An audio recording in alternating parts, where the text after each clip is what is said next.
Venga, vamos con el tío Nacho, que tiene mucho que contar. Bueno, mucho no, ¿eh, Nacho? Que eres la última. Sí. Nacho le da fuerte. Dale caña. Dale que va, ¿vale? Brutal, ya veréis. Como decía, yo quería dedicarle la charla a Frank, un amigo que sé que me está viendo, ¿vale?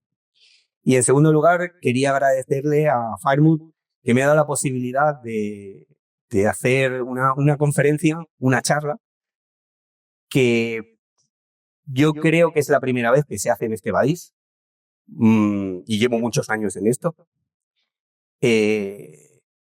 Hasta ahora, lo que se había hablado sobre kilis anuales africanos, habían venido personas que sabían mucho, pero lo que se había hablado era de sus expediciones, ¿vale? De cómo recolectaban, de biótopos, pero no se había hablado en sí del grupo, como de su ecología, de su área de distribución en general, ¿vale?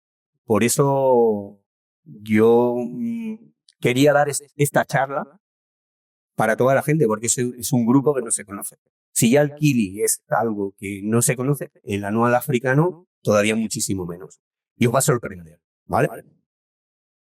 Bien.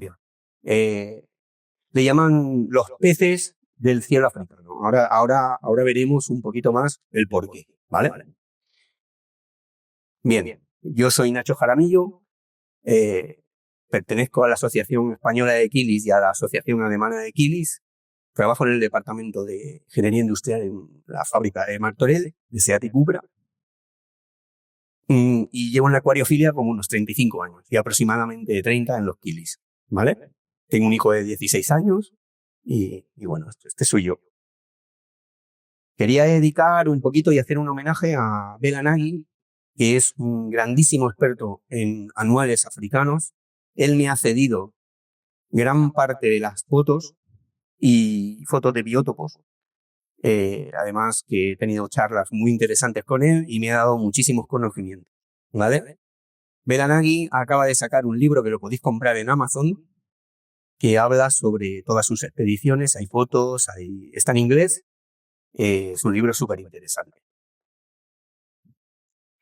También quería hacer un poco de homenaje a Francisco Casado, que es la persona que en este país sabe más de anuales africanos. Los conocimientos que tiene Paco son increíbles. Él lleva más de 40 años manteniendo este género. Entonces, lo que sabe él no lo sabe nadie en este país. Solamente hay pocas personas en el mundo que saben cómo mantener ciertas especies y cómo reproducirlas. Y él es una de esas personas. Y yo quiero hacer un homenaje a Paco. Bien. Vamos a hacer una breve introducción al género. Aquí tenemos algunos de los kilis, los machos, ¿vale? De algunas fijaos qué colorido. Tenemos un Notaurantius flagrans Kabungu River del Congo. Este es un Nikiforobi de Tanzania, ¿vale? Bien. Los peces africanos de charcas temporales tienen un origen geográfico, que son de África, exclusivamente de África, del este de África y un poco central, específicamente en áreas con charcas temporales que se forman durante las lluvias estacionales, o sea, con los monzones. Si no se deseca la charca, no hay Notobranchius. Es un requisito indispensable. Tienen un ciclo de vida único, o sea, un ciclo de vida extremadamente rápido y adaptado al clima estacional. Fijaos que solamente tienen que nacer, tienen que crecer, tienen que reproducirse en unos meses, porque posteriormente se seca la charca y se mueren. Por lo tanto, tienen que tener un ciclo de vida muy rápido. Tienen una importancia en la ciencia del acuarismo, debido a sus características únicas. Son muy valorados para la investigación biológica. Posteriormente hablaré de ello.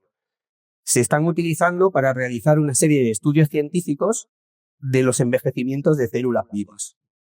Hay kilis, por ejemplo, el Notobranchius furceri y Gonna rezu, que en 6 semanas nace, se hace de 12 centímetros, se reproduce y muere. 6. ¿Vale? Con lo cual, fijaos, el ciclo que tiene, come.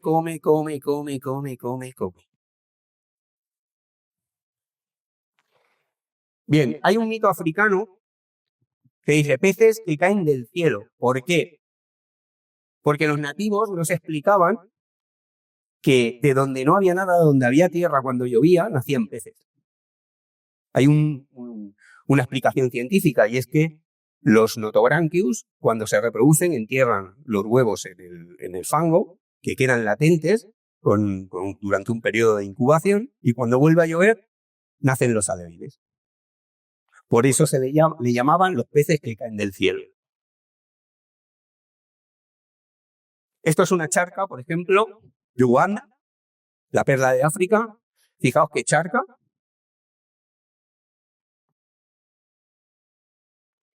Bien, tienen una adaptación extrema al clima estacional, ¿vale? Tienen estaciones muy marcadas, lluviosa y seca. Tienen una sobrevivencia de los huevos, como hemos dicho, quedan enterrados en el fango. Vosotros habéis visto los documentales de los elefantes que se meten en las charcas, pues en el fango, en las patas de los elefantes y de los animales, en el barro, van los huevos también, con lo cual se trasladan de unas charcas a otras, ¿vale? Y con los pájaros, con un montón de animales, ¿vale? Tienen un ciclo anual, el ciclo de vida es anual, viven durante unos meses y mueren. Eso no quiere decir que en acuarios duren lo mismo que en la naturaleza, duran un poquito más, no mucho más, porque su biología es así, pueden durar 2-3 meses más, pero no mucho más. Enseguida envejecen, se curvan y se mueren. ¿Vale? Hay una muerte de los adultos durante la estación seca porque se secan las charcas y los animales mueren. Bien, este es el ciclo, ¿vale? Llueve, nacen los alevines, se crecen, se reproducen. A partir de ahí empieza la época seca, con lo cual las charcas se van desecando hasta que los peces se han reproducido y quedan los huevos enterrados en el barro. Y cuando vuelve a nacer, o sea, cuando vuelve a llover, vuelven a nacer los alevines y empezamos de nuevo el ciclo, ¿vale? En el ciclo del huevo luego hablaremos. Hay una serie de diapausas, diapausa 1, diapausa 2, diapausa 3, con cosas muy curiosas en este tipo de animales, en los anuales. Bien, descubrimiento y taxonomía. Este es el primer pez que se descubrió, ¿vale? Es el Notobranchius ortonotus, es el primer Notobranchius conocido para la ciencia, que en 1843 lo descubrió Wilhelm Peters, en Mozambique, marcando el inicio del estudio de este tipo de peces, de esta familia. En un principio solamente se conocía este. Fijaos qué bonito, es un animal de 12 centímetros. Bien, el origen del nombre proviene del griego notos, falso y branchón, branquia, refiriéndose a una característica morfológica que confundió a los primeros naturalistas. ¿Vale? Su significado refleja la confusión inicial sobre la naturaleza de sus branquias, y se le llamó así precisamente por eso. Desde 1850 los europeos se interesaron muchísimo sobre este tipo de animales. Hubo un envío a museos de expedicionarios, no tenían por qué dedicarse a los peces, pero si conseguían algún pez de estos países, los enviaban directamente a los museos de Europa. ¿Vale? Era un misterio inicial porque se desconocía su ciclo de vida totalmente. Los nativos hablaban de los peces que caían del cielo, pero no se sabía su biología. ¿Vale? Sí. Y hasta que no se empezó a estudiar, pues no se llegó a comprender cuál era su ciclo de vida.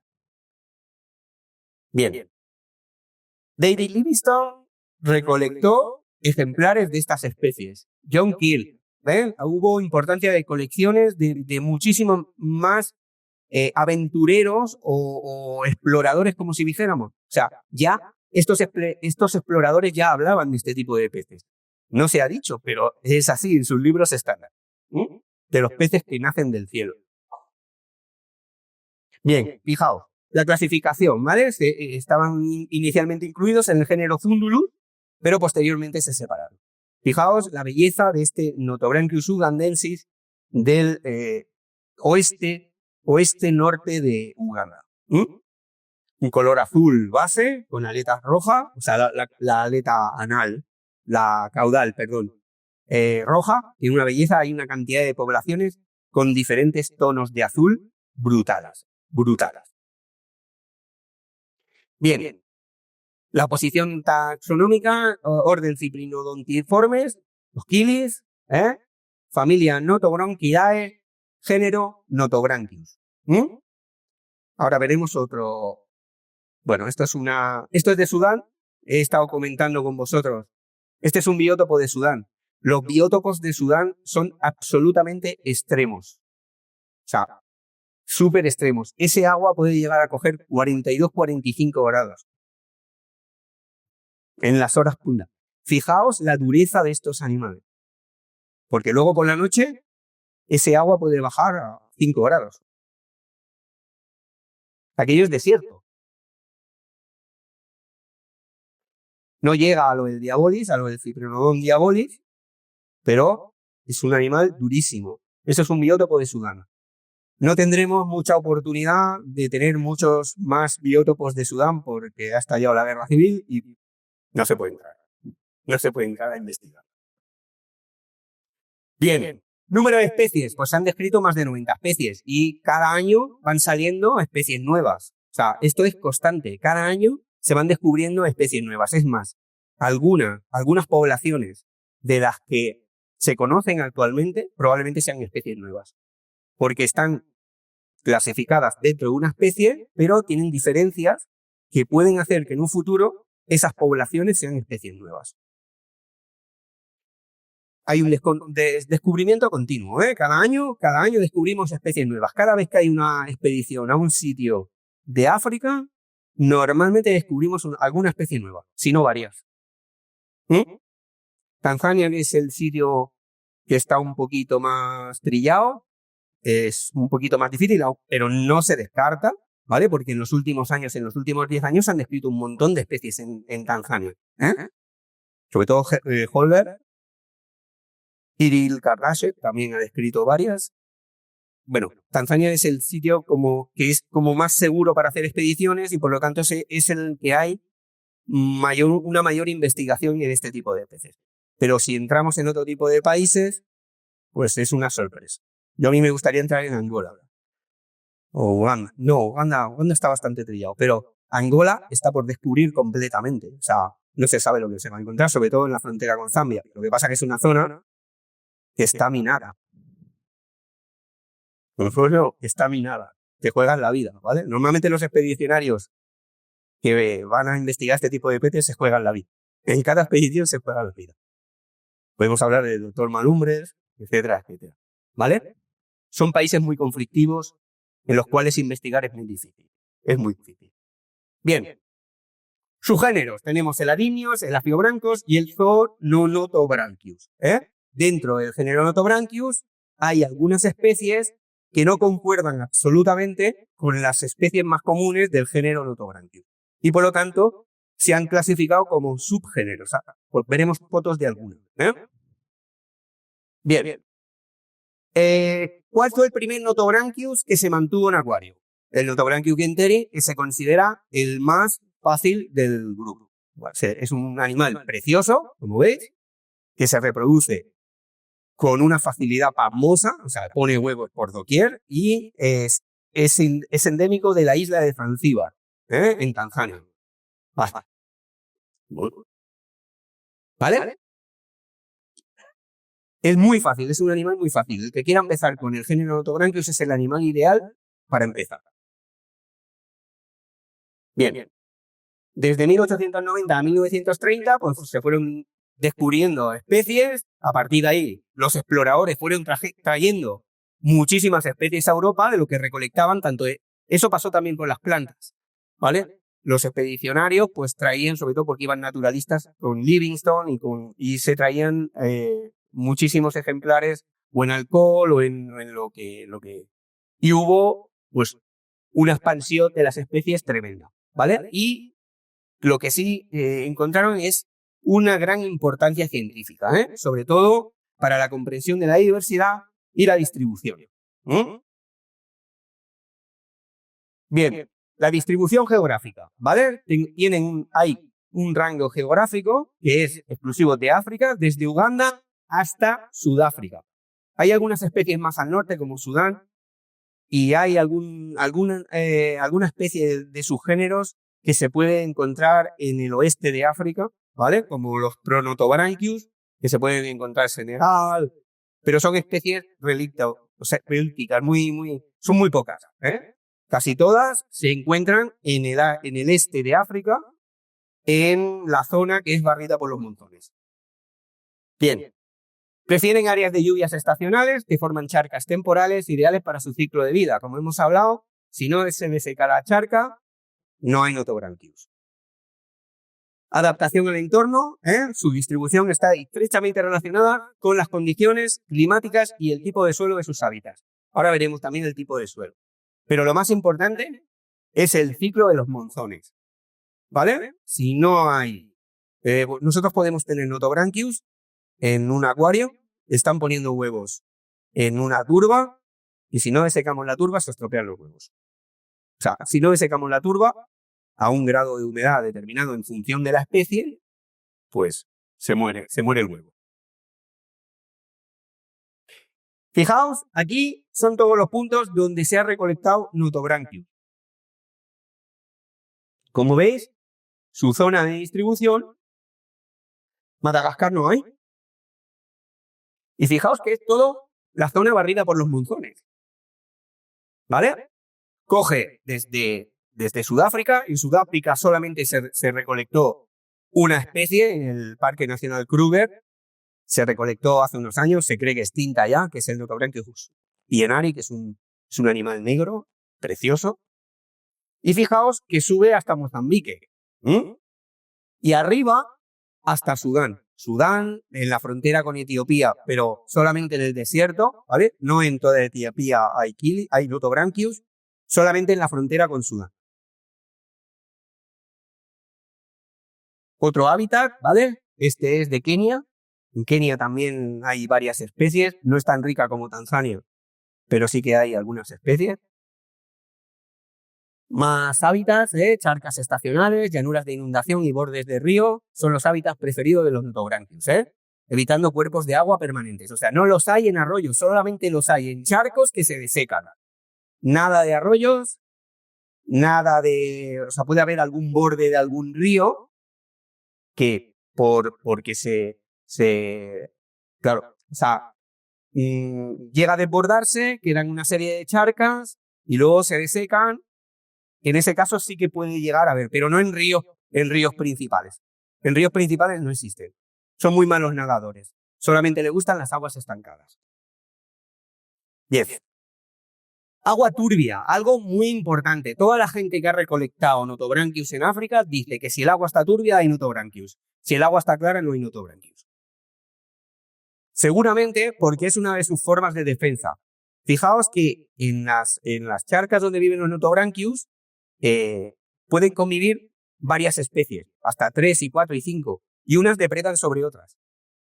Por ejemplo, Notobranchius ocellatus, que es el que está más arriba de la cadena, depreda sobre el resto. Y así, simultáneamente, hasta, por ejemplo, el Albimarginatus, que es un animal que está en la parte más baja de la cadena, que se reproduce como algo tremendísimo. ¿Por qué? Porque se depreda muchísimo sobre él. Evidentemente, será mucho más prolífico porque si no se hubiera extinguido. Baja en oxígeno porque al no haber corriente, evidentemente, los índices de oxígeno son muy bajos y sobre todo cuando se calienta el agua por el sol. Y vegetación dispersa. No suele haber vegetación en las charcas de Notobranchius. En el fondo sí que hay en los márgenes.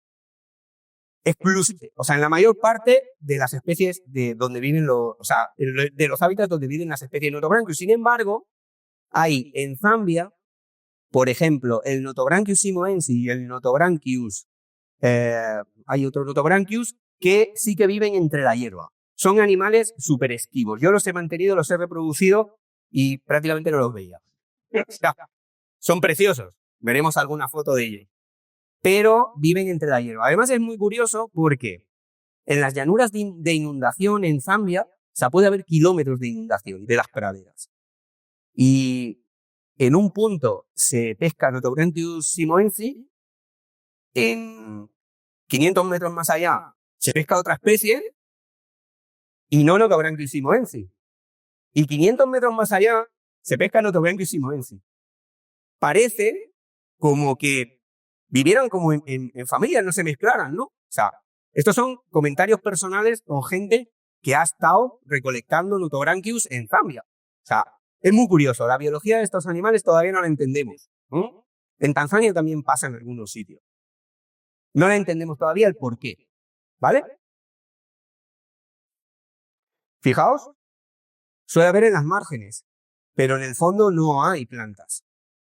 Porque luego se deseca, queda barro, los huevos quedan enterrados ahí.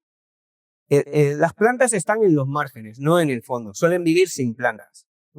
Nosotros, ya veréis ahora cómo los mantenemos en cristal. ¿Vale? Bien. La acumulación de agua se llena solo durante una época determinada. Hay zonas que las charcas duran 6 meses, hay charcas hay zonas que las charcas duran 3 meses y, bueno, varía muchísimo del monzón. Eso va a tener un impacto directo en el tiempo de incubación de cada una de las especies, al margen de la temperatura y de otras muchas cosas que no sabemos, como es el pH y etcétera, etcétera, etcétera. ¿Vale? Pero sí que hay especies, no todas las especies tienen el mismo tiempo de incubación. Hay el Notobranchius rachovi que puede tener 10 meses y está el Notobranchius albimarginatus que puede tener 2 meses. Fijaos la diferencia de tiempo de incubación. ¿Por qué? Dependiendo de dónde vivan. Inclusive puede haber un doble monzón. Es posible, ¿vale? No lo sabemos todavía. ¿Por qué 3 meses? Si las charcas no duran todo ese tiempo, ¿vale? O sea, no lo sabemos todavía. Ahí estamos investigando. Y evidentemente no es fácil investigar en estos países. ¿Vale? Tienen una alta adaptación a la temporalidad, como hemos hablado, ¿vale? En función de lo que dura la charca, pues así viven los peces. Tienen un ciclo de vida sincronizado, están absolutamente sincronizados al ambiente temporal de las charcas, ¿eh? Supervivencia basada en huevos, como hemos dicho, quedan los huevos enterrados en el barro. Estrategia oportunista, ¿eh? Es un oportunista extremo. Aprovecha al máximo las lluvias para reproducirse rápidamente, para crecer, reproducirse, porque sabe que luego va a morir rápidamente. O se lo comen los pájaros, o se mueren porque se deseca En muchos puntos, cuando se está desecando las charcas, pues se ven las garzas allí comiendo Notobranchius, ¿vale? Se ponen... Bien, fijaos, de la época de lluvias a la época seca. Es el mismo biótopo, ¿eh? Este es un biótopo de Uganda. Allí están viviendo los peces, ponen los huevos y aquí están los huevos enterrados, pero el ciclo, ¿eh? Bien. Como hemos dicho, tiene una adaptación a la turbidez. Si el agua está clara, no hay Notobranchius. Por eso se piensa que los machos tienen esos colores tan vivos, no así las hembras, ¿eh? Los machos tienen sus territorios en el que van entrando las hembras son grises absolutamente. Si las mezclas, no eres capaz, excepto algunas de alguna especie que tienen son como leopardadas, ¿vale? El resto, si mezclas 2 hembras de 2 especies diferentes, eres incapaz de diferenciarlos. ¿Vale? Pasa como con los Aphysemia. Es muy parecido. Bien. Tienen un comportamiento territorial, los machos forman sus territorios en el que entran las hembras y los peces más pequeños y las hembras que no se reproducen quedan al margen. Si la coge, hay algunos y sobre todo los salvajes, que son esos, salvajes. Si coja la hembra, yo he visto partirlas por la mitad. O sea, es tremendo, ¿eh? La agresividad que tienen. Tienen unas ventajas ecológicas porque la turbidez del agua les permite esconderse de depredadores, ¿eh?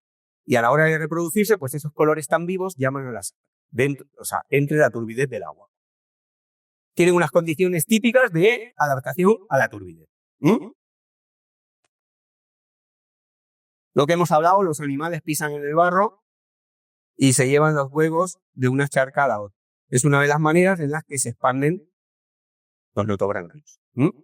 Fijaos que el agua está turbia. Esta foto es de Tanzania. Si el agua está clara, no hay notobranquios. Bien. Fijaos que tienen una resistencia a las condiciones extremas. En muchas de las charcas están las vacas, los hipopótamos, los rinocerontes y absolutamente todo chapoteando, cagándose dentro de la charca, que eso crea una cantidad de carga biológica tremenda. Pues ahí viven los notobranquios. Es curioso cuando luego los metes en el acuario y son tan delicados, ¿no? O sea, hay especies que viven ahí con las vacas y luego los metes en el acuario y no eres capaz de reproducirlo ni de mantener. ¿Vale? Eso pasa con algunas especies. Fijaos, el rango de temperaturas de esto se basa en datos tomados por Bedanani, ¿vale? De todos los sitios donde él ha ido recolectando, ¿cuál es la temperatura más habitual? 27,6. Pero también los hay en 21 y también los hay en 36. O sea, fijaos el rango de temperaturas en el que viven los notobranquios. Ya de por sí 27,6 ya es alto. Ya es bastante alto. ¿Vale? De pH. Pues en un pH de 7,39. ¿Por qué? Hay peces, hay algunas especies que necesitan agua de lluvia, agua muy blanda. Como lo que hemos hablado del simoensi. Hay algunas sobre todo de Congo. Pero fijaos que como la charca se va desecando, el pH y lo que es la conductividad en los CDS van subiendo exponencialmente. El rango más habitual, 7,39, pero sin embargo, fijaos que llegan a vivir hasta en 9 o en 6,1.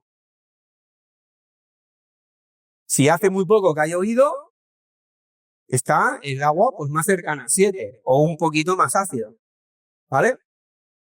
Bueno. TDS. Es curioso, ¿vale? El rango más habitual son 20. ¿Por qué? Porque tal vez acaba de llover.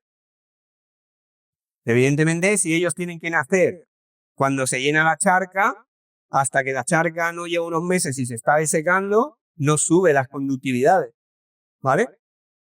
Son muy resistentes a las altas conductividades, pero lo normal es que no vivan en altas conductividades, que vivan en bajas conductividades. De todas maneras, en aguas duras pueden llegar a vivir, Yo, de hecho, como luego hablaremos, son muy propensos al Odynium. Una cucharadita de té por acuario por cada 10 litros les viene fenómeno. Porque es un animal que suele pecar de eso. Sobre todo el Odynium, tienes que tener mucho cuidado con él. Bien. Tiene un entorno natural extremo, adaptaciones al clima africano, ¿vale? Adaptaciones únicas para sobrevivir en clima extremo en África, sobre todo en algunas partes de África desérticas como Sudán, Etiopía, en algunas partes de Kenia, porque daos cuenta que el norte de Kenia es una parte que no es... Hay zonas hasta volcánicas. Tiene un ciclo de vida ligado a las lluvias, como hemos hablado, y un ecosistema efímero. La adaptación fisiológica ha desarrollado adaptaciones fisiológicas para sobrevivir con aguas con muy baja oxigenación, aguas estancadas, que no tienen corriente, que están machacadas por el sol, que se están evaporando a una rapidez brutal, por lo tanto la concentración de oxígeno es bajísima.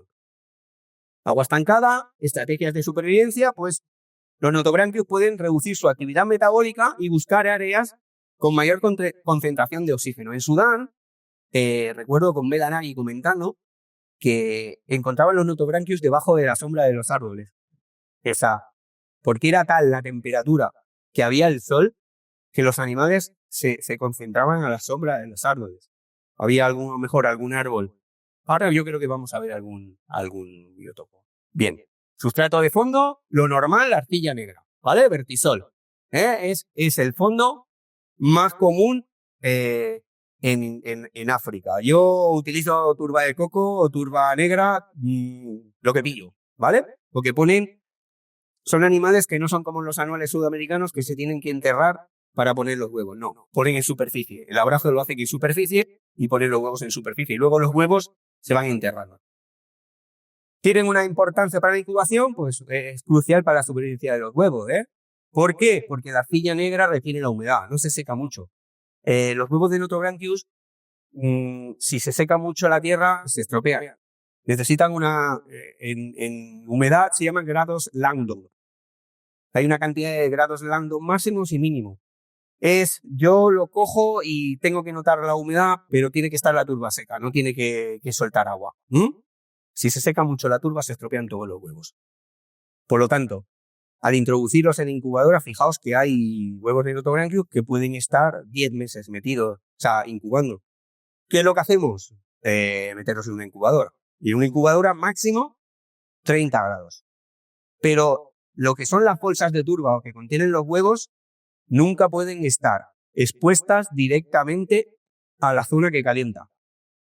Porque se seca la turba y se estropean los huevos todos. Le tienes que poner algo, un periódico, lo que sea, para que el calor suba uniforme y no caliente la zona de las bolsas donde está la turba.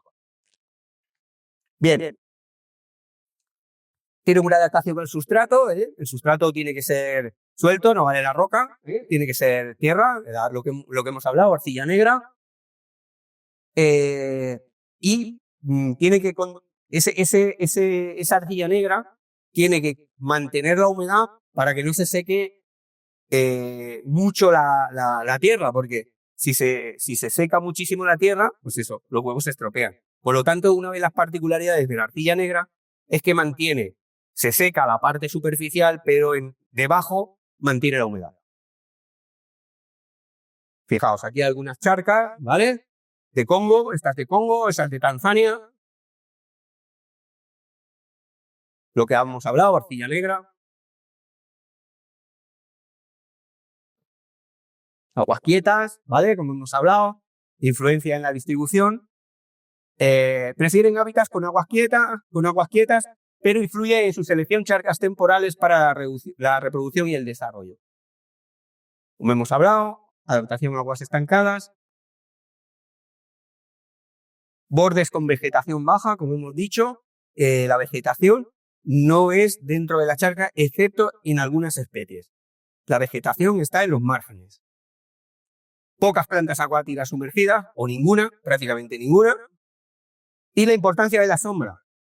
Como hemos dicho, los recolectores reportan que cuando en las horas centrales del día, donde mejor se recolectan los peces, es en las zonas de sombra, debajo de los árboles. Por capazos. ¿Vale? ¿Por qué? Están concentrados, es evidente. Fijaos, esto es en Uganda. Agua turbia. Lo que hemos hablado en Tanzania, las vacas. Las vacas no salen fuera del agua a cagarse. Se cagan dentro del agua. Por lo tanto, la carga biológica es tremenda. Aquí tenemos estos son de Congo, ¿vale? No, de Zambia. Son de Zambia. Los machos defienden sus territorios, como hemos hablado. Ellos marcan sus territorios. Sus territorios puede que tenga desde 30 centímetros a 1 metro, ¿eh? No vayáis a creer que tienen territorios de... Fijaos que en las charcas que viven, pero hay igual 50, 60, 80, 100 machos. O sea, los territorios son muy chiquitines. Y las hembras salen y entran de unos territorios a otros para reproducirse con unos machos o con otros. Realizan combates ritualizados para establecer un dominio entre los machos, como la mayoría de los peces. La importancia del territorio es crucial, para acceso a hembras y a recursos. El Ardimarginatus que hemos hablado de Tanzania es un animal que se reproduce, pero vamos, una turba, es decir, ¿pero qué hago con 500 peces? O sea, no voy a criar 500 alevines. O sea, es tremendísimo. ¿Por qué? Porque seguramente es en el que depredan todos. Esto es una hembra. Fijaos, de la misma población. ¿Qué quiere decir esto? Nosotros en los kilis cuidamos muchísimo eso. TZN es Tanzania, año 2009, la 7ª vez que se recolectó. Lo normal es que aquí detrás venga el nombre del pueblo. ¿Por qué? Porque ahí hay una base de datos con las coordenadas de dónde se ha recolectado. Y no se mezclan, aunque sean la misma especie, una población con otra. Nunca. Lo que es la genética se mantiene pura, siempre. Los aficionados a los kilis, eso es algo sagrado. El que lo hace, ¿vale? O sea, no. Los que conocen el mundo de los kilis saben de qué estoy hablando. O sea, además, duramente criticarlos. Bien. Machos en áreas abiertas, hembras en zonas de refugio, ¿vale? ¿Por qué? Porque los machos las castigan bastante. Las zonas abiertas son el área de cada macho, el territorio de cada macho. Las hembras, si no están en disponibilidad de reproducirse, se tienen que esconder, porque si no se esconden, bien. Y uso diferenciado del hábitat por sexo es una estrategia de supervivencia, de los notobranchius. Reduce la depredación y maximiza la oportunidad de reproducción. Bien, ¿con quién comparte el hábitat los notobranchius? Pues bueno, comparte con anfibios, insectos acuáticos, con cíclidos que quedan aislados de los cauces permanentes, porque a veces con el monzón suben las aguas y cuando bajan quedan charcas y hay algunos cíclidos pues, que quedan relegados en esas charcas. Entonces, principalmente depredan sobre los notobranchius. Y pueden actuar como depredadores o más pequeños o como presas.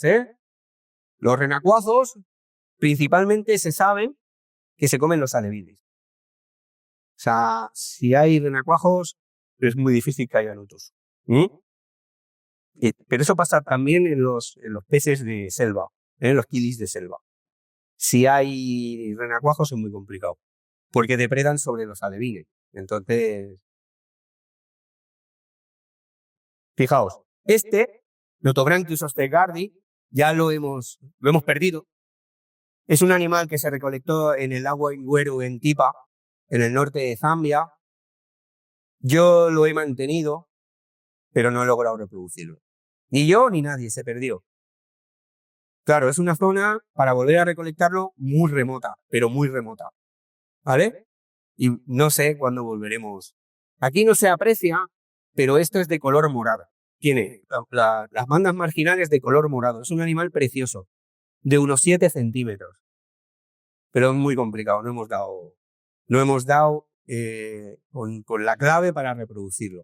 Fijaos el Milbertsi, de Zambia, en la frontera con Congo. Fijaos qué colores tiene. Brutal. Bien. Varias especies en un mismo charco, como hemos hablado, unas depredan sobre otras, además los cíclidos depredan sobre ellos también, los renacuajos, etcétera, etcétera. Cada especie ocupa un nicho específico, porque como depredan unas sobre otras, pues cada una tiene su nicho específico dentro de la charca.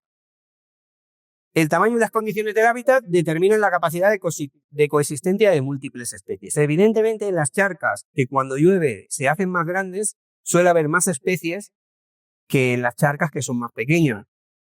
Hay charcas, como hemos hablado, de 500 metros, 600 metros.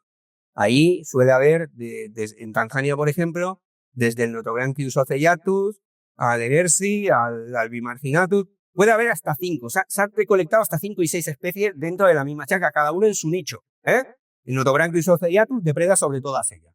Es un animal de 12 centímetros, además, que come peces como las Austrorhebia monstrosus. Algo así parecido, ¿vale?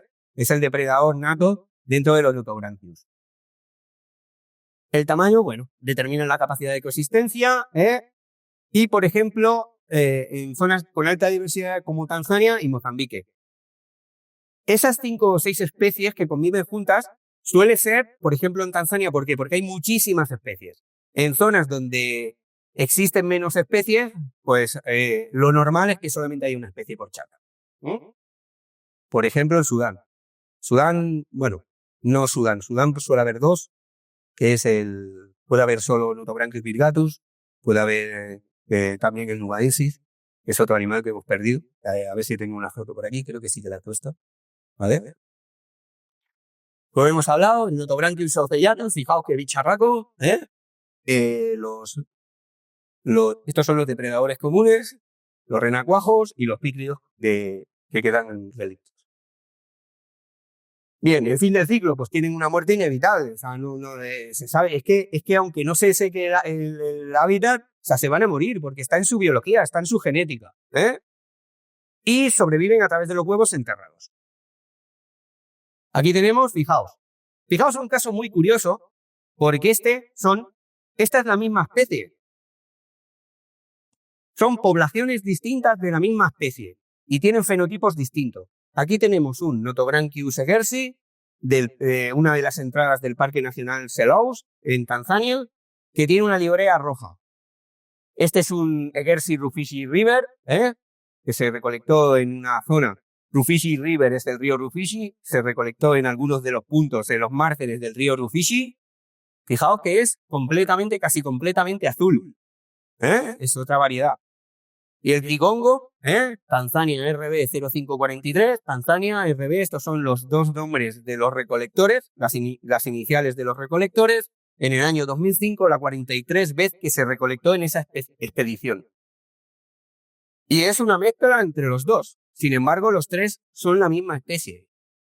Esto ocurre solamente en algunas especies de notos, en los cuales, sobre todo sobre el ugandensis, hay poblaciones que tienen la cola roja y hay poblaciones que tienen la cola amarilla. ¿Por qué? No lo sabemos, siendo la misma especie. Por ejemplo, en Notobranchus furceri hay las fases amarillas y las fases rojas. Pero sin embargo yo he tenido una población que siendo amarilla se me convirtió en roja. ¿Por qué? No lo sabemos. ¿Vale? Antiguamente, en las poblaciones que había más antiguas, lo difícil era encontrar una fase roja. Casi todos eran fase amarilla. Y de unos años a esta parte es al contrario. ¿Por qué? No lo sabemos. ¿Vale? Esta es una hembra de la misma especie, fijaos que no tiene color ninguno. Todas las hembras son, excepto algunas de Tanzania, de animales ya grandes, que tienen como unas pintas como de leopardo de color marrón. El resto son todas iguales. Bien. Estrategia siciliana. Pues fijaos que esto es un Guachersi chipoca de Malawi, de las orillas del lago Malawi, que a los de los cíclidos les gusta tanto el lago Malawi. Pues en los márgenes del lago Malawi, en los ríos que desembocan, los charcos que quedan en los márgenes de Malawi, se recolecta el Guachersi y el Kirki. Son dos parecidos, pero son especies distintas. Son animales que pueden llegar a coger 10 centímetros bien. Son muy bonitos, muy bonitos. Aquí tenemos, pues bueno, dimorfismo sexual, como hemos hablado, el macho es distinto de la hembra y los huevos tienen un tamaño desde 0,6 a 2,6 milímetros. O sea, 2,6 milímetros ya es un huevo, pero esto es de las especies más grandes, Ocellatus, etcétera, etcétera. Las especies más pequeñas tienen 0,6, 0,7, 0,8, Se ven perfectamente y además se pueden rodar con la mano. Es que es difícil de romperlo. Así como hay otros huevos de Kilis, los Zafiosemian también son muy duros, también se pueden rodar, pero no son tan duros como estos. Estos son durísimos. Bien. ¿Cómo son los acuarios? Los acuarios son sencillos. La mayor parte de los acuarios los mantenemos cristal, filtro o no. Depende si haces cambios de agua. No hace falta filtro. Sí, lo que sí que tienes que tener mucho cuidado es en la alimentación, porque son animales que comen mucho porque tienen un ciclo muy rápido, pero muy rápido. Entonces, comen mucho. Si les puedes dar 3 veces al día, 4 veces al día, que comerán. Filtración suave, ¿por qué? Sobre todo los filtros eléctricos no les gustan, porque generan corriente. Normalmente tenemos un filtro de caja, ¿vale? Que genera unas burbujas arriba, pero tienen que ser muy suaves. Porque como hemos hablado, ellos viven en charcas sin ningún tipo de corriente. Y suelen tener un mantenimiento fácil, entre comillas. sea, yo creo que no hay ningún pez difícil. Solamente hay que encontrar la manera de mantenerlo y reproducirlo. Hay algunos que se reproducen teniéndolos y ya está. O sea, se reproducen solo. Es increíble. Y hay otros ya más complicados. Muchísimo más complicados. Y sobre todo, en este tipo de animales, fijaos que nosotros vamos cerrando ciclos. O sea, no es mantenerlos, se mueren y te compras otros. No. Nosotros guardamos las turbas, las incubamos y volvemos a empezar el ciclo otra vez.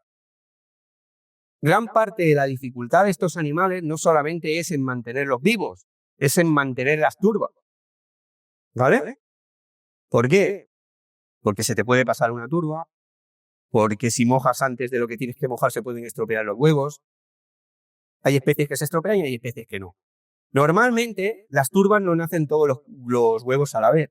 Nacen unos cuantos, otros cuantos no. Entonces lo que hacemos cuando mojamos, recogemos los alevines que han nacido, desecamos la turba otra vez y la guardamos otro mes.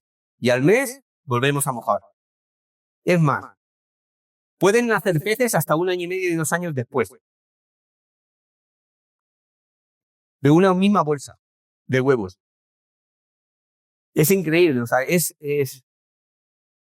el sentido de la supervivencia que tienen, porque fijaos que puede caer un poco de agua, secarse y no llover más ese año. Con lo cual se extinguirían si nacieran todos. Por lo tanto, solamente nacen unos cuantos. Y yo de todas las especies que he mantenido, a mí me ha gustado siempre mojar de noche. No me digáis por qué, pero para mí, mis observaciones eran que nacían mejor. A no ser que estuvieran muy maduros, ¿eh? Si estaban muy maduros, tú mojas, hay una forma de mojar. Normalmente se pone en un recipiente la turba, tal como la tienes, con un aspersor, la rocías completamente hasta que está completamente mojada, pero no tiene agua encima, no sobrepasa el agua la turba. Ese agua suele estar muy oxigenada y llega a los huevos, que es lo que hace que se activen los huevos para nacer. Los dejas un cuarto de hora, media hora, y posteriormente, con ese mismo rociador, oxigenando el agua, la haces subir 1 centímetro, 1,5 centímetros, no más. Porque eso hace que el agua esté muy oxigenada y los alevines, cuando nacen, puedan llenar la vejiga natatoria. ¿Os acordáis de las famosas pastillitas de oxígeno? ¿Vale? Pues la forma natural es hacerlo como si lloviera. El agua está muchísimo más oxigenada, con lo cual los peces pueden llenar mejor la vejiga. Esto en animales africanos. En animales sudamericanos es otra historia. ¿Vale? O sea, ahí hay una serie de técnicas, hay una serie de estudios, que es el limo, que es la tierra, que se bate. Eduardo, que ahí podíamos hablar. Yo te hablo por mi experiencia en animales africanos. Y arriba.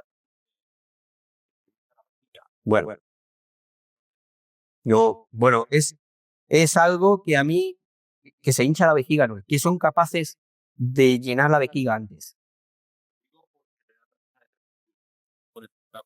Sí, cámara de aire, los cierra. El notogrande. Realmente la vejiga se llena por el cambio de oxígeno que ya está destinado a redes capilares. Yo, no sé, puede ser, porque ya te digo que para mí, yo he tenido rampantes en animales africanos que no es algo normal. O sea, en animales sudamericanos sí, los rampantes son muy habituales. En animales africanos no. Sin embargo, desde que mojo así, el índice de animales que llenan la vejiga es mucho mayor. Por lo tanto, yo hablo desde mi experiencia, ¿vale? Bien. Fijaos que esta es mi instalación. ¿Vale? Bueno, aquí se puede ver el armario eléctrico. Bueno, yo tengo este teclado. Punta. Casi nada. ¿Vale? Evidentemente debajo tengo calefacción que me controla el armario eléctrico. Tiene cambio de agua por goteo. Arriba es donde tengo las osmosis, ¿vale? Y el compresor, igual. Y esto es como yo más o menos he mantenido los acuarios. Esta foto no es mía, pero mis acuarios eran así, más o menos. Que simula un fondo en una charca en la zona donde viven los Notobranchius. Aquí tengo una bola con turba donde me ponen los huevos. Puede ser turba fibrosa o puede ser turba normal en polvo, ¿vale? Casi mejor en polvo que fibrosa. A mí me ha dado mejor resultado. O turba negra. Lo que pasa es que la turba negra tiñe el agua mucho. 3 o 4 piedras, 2 ramas y una planta que 7 de superficie mejor. Y estos son acuarios de reproducción. Evidentemente, los Notobranchius se pueden mantener en acuarios normales y corrientes como cualquier otro pez, ¿vale? No les gustan las temperaturas bajas. Temperaturas de menos de 23 grados, los matas, ¿vale? Aunque se han encontrado en determinados sitios a menor temperatura. Pero por lo general, si un Notobranchius lo mantienes por debajo de 23 grados, acaba cogiendo Teodinium y acaba muriéndose. Bien. ¿Por qué los mantenemos así? Porque son animales que comen mucho y por lo tanto contaminan mucho. Y a la hora de sifonar en los acuarios de reproducción para nosotros es muchísimo más fácil. Lo importante son los peces para nosotros, no el acuario en sí. ¿Vale? Bien. ¿Qué es lo que hacemos? Una selección de ejemplares. Nosotros estamos constantemente de una camada, seleccionamos los mejores ejemplares, los que tienen el mejor color, los que no tienen ningún defecto. ¿Por qué? Porque si no, genéticamente lo vamos arrastrando. Por lo tanto, seleccionamos siempre los mejores ejemplares, tanto en machos como en hembras. Si una hembra está doblada, no la reproducimos, porque probablemente, no tiene por qué, pero probablemente los alevines puedan tener la herencia genética. Manejo del tanque, pues como hemos visto, desnudo, solamente la bola, yo tengo mis bolitas de cristal con su turba, ahí ellos se meten, ponen los huevos, luego esa turba yo la saco, la puedo apretar perfectamente, pero con ganas, que no le va a pasar nada a los huevos. Esa turba la pongo sobre una hoja de periódico, un trozo de periódico que absorba la humedad, y cuando tiene la textura que a mí me gusta para almacenarla, lo que hago es la meto dentro de una bolsa y le hago un nudo. No sé por qué, si la sello térmicamente, se estropean los huevos. No lo sé por qué. Pero he perdido especies sellando. Yo le hago un nudo, cada cierto tiempo, cuando quiero revisar los huevos cómo están, lo desanudo, la oxigeno, porque si la oxigenas tardan menos en desarrollarse, y miro cómo están los huevos. Y si no están, lo vuelvo a anudar.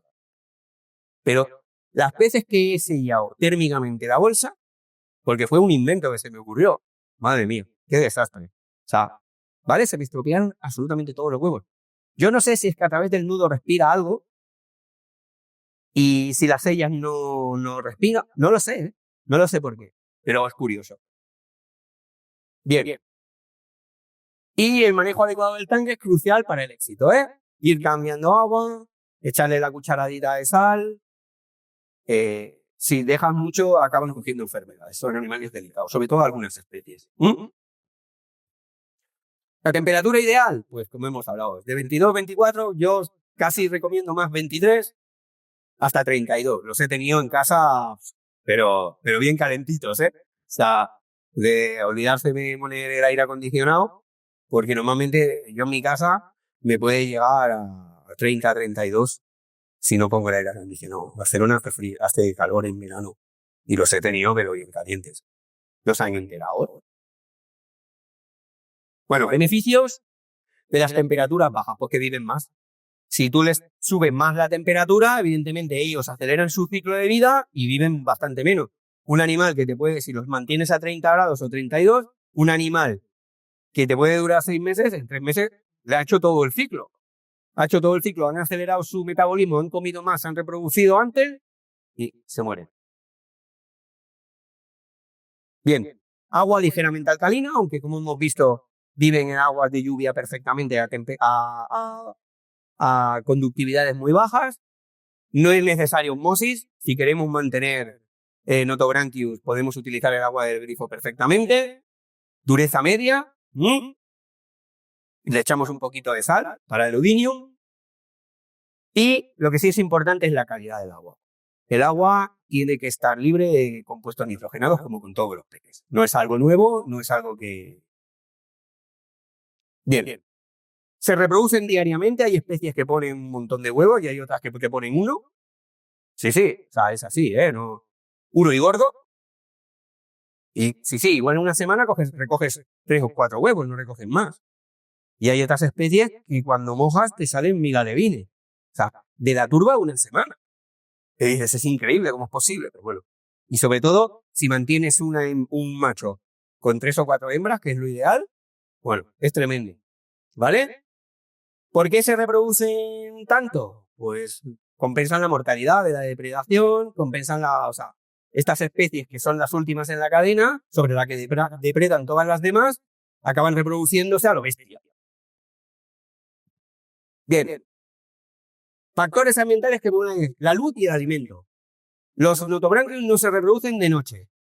Solamente se reproducen de día. Por lo tanto, si tienen alimento y tienen luz, se reproducen. Y aguas, las condiciones adecuadas en agua. Agua turbia, por supuesto, en acuario los podemos mantener en agua normal, clara, que lo veamos, ¿vale? ¿Por qué? Porque no tienen depredadores en un acuario. Por lo tanto, no necesitan el agua turbia. Y la temperatura, como hemos hablado, 24-26 grados es ideal. Importancia de factores ambientales, como la luz, son fundamentales, lo que hemos hablado. Diapausa y dispersión de huevos, ya hemos hablado de la diapausa. La importancia de la variabilidad.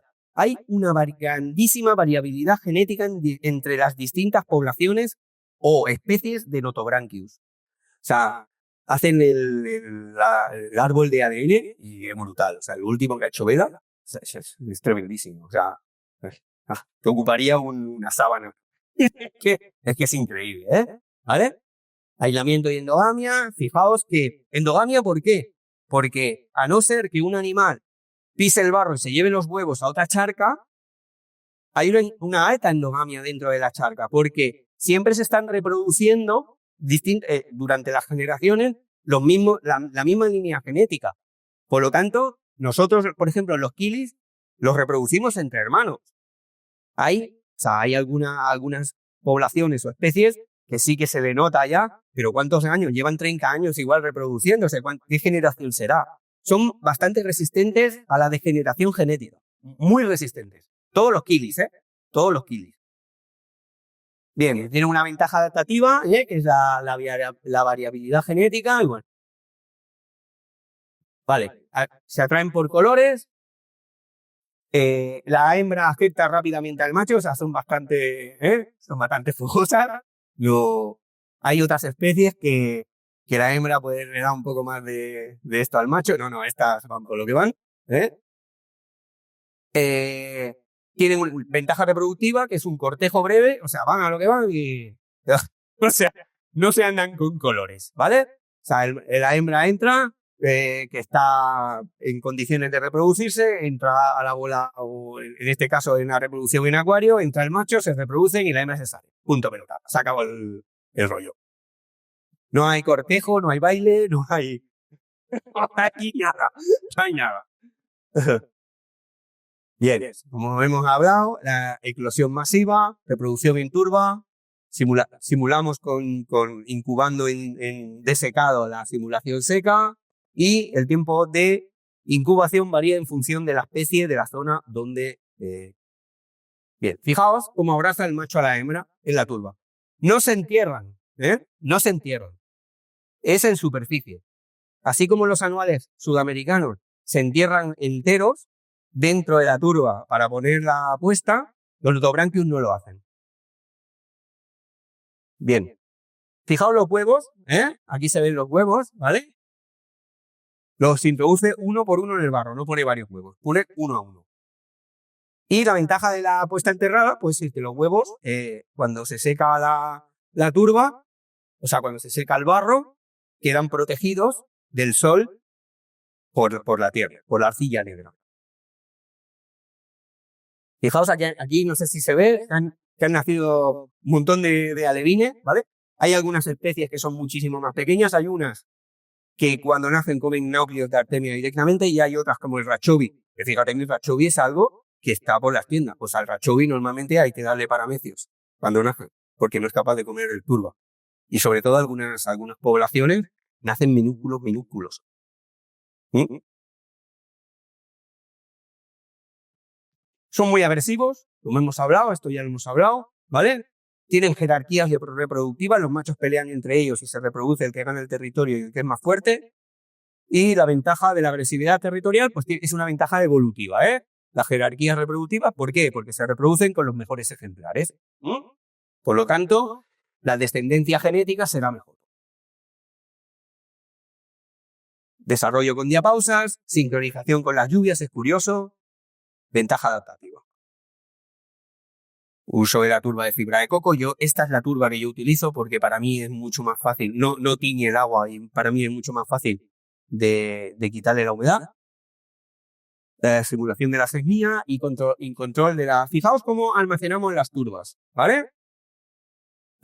O bien hacemos un nudo, o bien en una que tenga un film que la puedas abrir para mirar, para oxigenar. De vez en cuando va bien que puedas oxigenar.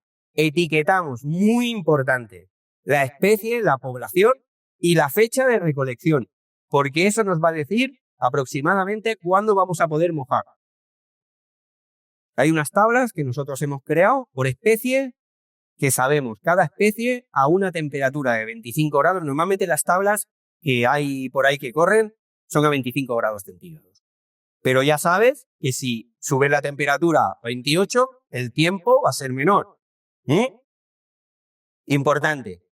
Fijaos que aquí se ve cuándo está listo un huevo de Notobranchius para nacer. Cuando se le ve el ojo. ¿Lo veis? Ves perfectamente el ojo. Coges el huevo, lo giras, lo ruedas y ves el ojo perfectamente. En ese momento es cuando el huevo de Notobranchius está listo para nacer. Si está transparente o ves el alevín pero no ves el ojo, es que se ve perfectamente el ojo. No está lista para nacer. Solamente está listo para nacer así, cuando el huevo está así. Bien. Como hemos hablado, tiene una eclosión escalonada, no nacen todos a la vez. Macho. Asegura la... Voy. Un resumen en 30 segundos. ¿Está? Bien. Estos son los alevines. Bien. La dieta natural. ¿Qué es lo que yo le doy? Yo le doy larva de todos los cultivos vivos, habidos y por haber. Son carnívoros, les gusta la proteína a punta pala, o sea, todos los alimentos vivos, larva congelada. No suelen comer pienso. No les gusta el pienso. ¿Pueden adaptarse? Tal vez sí. Pero sufren mucho con el pienso. Resumen, Nacho. Te queremos.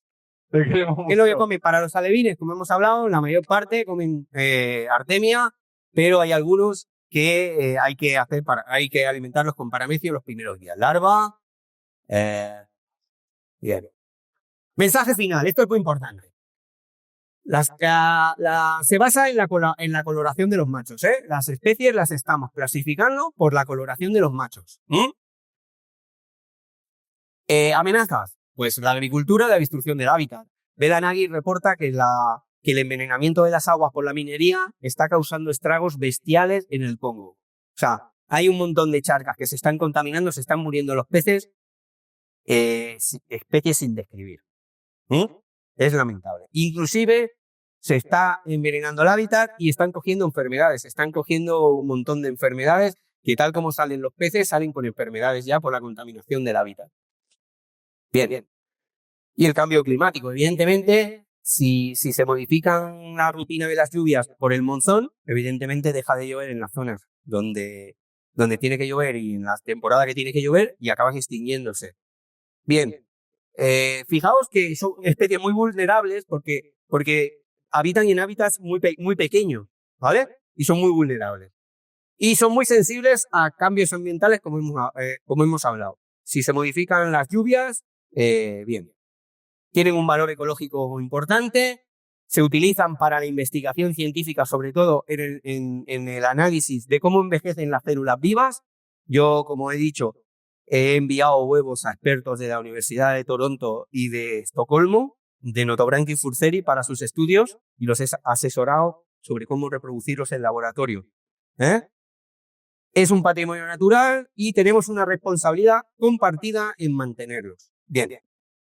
Tenemos que mantener la pureza de las líneas para tener una pureza genética y, sobre todo, muy importante, registrar las localizaciones para su estudio. Bien. Bueno, estos son para qué se han utilizado los notobranquios dentro de la investigación. Y lo que tenemos que hacer, pues, estudio de longevidad y tal. Este es el que hemos hablado, el Notobranchius virgatus de Sudán, que prácticamente lo hemos perdido ya. O el Fusarigona rezú, este es el que tiene 6 semanas de vida. Bien. Este es el Notobranchius nubaensis, también lo hemos perdido, se ha perdido y ya no volveremos, es de Sudán también. El Polidusambo, fijaos el Cardinalis mebencurú de Tanzania. El racho, este es el simoensis, el que hemos hablado que estaba en las praderas, ¿vale? Es precioso, ahora no lo ves. El famoso rachovi.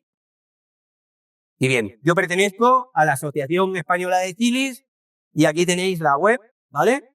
Por si queréis, estáis interesados en informaros de más cosas, pues ahí tenéis la web para poder mirar información. Y bien, ya está. ¡Grande, Nacho!